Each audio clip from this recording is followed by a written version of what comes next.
ध्येय टीवी के news this are programme में आपका स्वागत है और मैं हूं विवेक ओझा। आज के एपिसोड में हम देखेंगे कि चीन ने यूनाइटेड नेशंस में एक नया कारनामा किया है जो बहुत हास्यास्पद लगता है। चीन ने फिर से यूएन में लश्कर ए तैयबा से जुड़े एक बड़े आतंकवादी को बचा लिया है। चीन ने एक बार फिर आतंकवाद पर पाकिस्तान का साथ देते हुए भारत और अमेरिका की कोशिशों पर पानी फेर दिया है।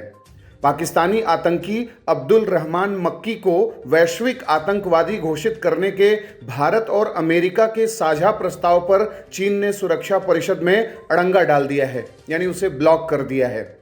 चीन ने 1267 ISIL और संयुक्त राष्ट्र सुरक्षा परिषद की अल कायदा प्रतिबंध समिति के समक्ष मक्की को यूएन आतंकी घोषित करने के प्रस्ताव को ब्लॉक किया है।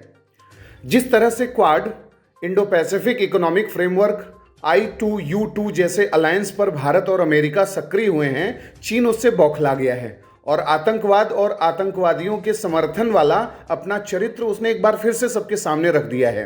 अब्दुल रहमान मक्की को अमेरिका ने एक घोषित आतंकवादी, एक स्पेशली डेजिग्नेटेड टेररिस्ट का दर्जा दे रखा है। मक्की लश्कर ए तैयबा आतंकी संगठन के चीफ हाफिज सईद का ब्रदर इन लॉ है, उसी हाफिज सईद का संबंधी जो 26/11 के मुंबई आतंकी हमले का मास्टरमाइंड था। दरअसल हुआ यूं है कि यूनाइटेड नेशन सिक्योरिटी काउंसिल की एक अल कायदा सैंक्शंस कमेटी है और इसी के अंतर्गत मक्की को यूएन के बैनर तले ग्लोबल टेररिस्ट डेजिग्नेट करवाने के लिए भारत और अमेरिका ने यूएन सिक्योरिटी काउंसिल में एक ज्वाइंट प्रपोजल रखा, जिस पर चीन ने अपने विशेषाधिकारों का इस्तेमाल करते हुए रोक लगा दी। चीन नहीं चाहता कि मक्की को वैश्विक आतंकवादी घोषित किया जाए। मक्की लश्कर ए तैयबा में कई पदों पर रह चुका है और अमेरिका ने अपने department of states rewards for justice programme के तहत मक्की के बारे में सूचना देने वाले को $2 मिलियन का रिवार्ड देने की घोषणा भी कर रखी है। दरअसल मक्की लश्कर ए तैयबा के लिए पैसा इकट्ठे करने के तरीकों पर काम करता है। चीन इससे पहले भी पाकिस्तान को इस मामले में मदद कर चुका है।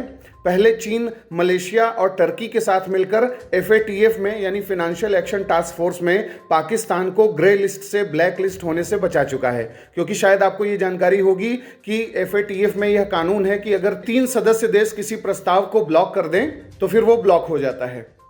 इससे पहले भी 2019 में जब भारत ने पुलवामा आतंकी हमले के मास्टरमाइंड मसूद अजहर को वैश्विक आतंकवादी और उसके संगठन जैश ए मोहम्मद को वैश्विक आतंकवादी संगठन घोषित कराने के लिए यूएन सिक्योरिटी काउंसिल में प्रस्ताव किया था, तो चीन ने उस समय भी वीटो पावर लगा दिया था और आतंकवाद और पाकिस्तान के प्रति अपने प्रेम का इजहार किया था।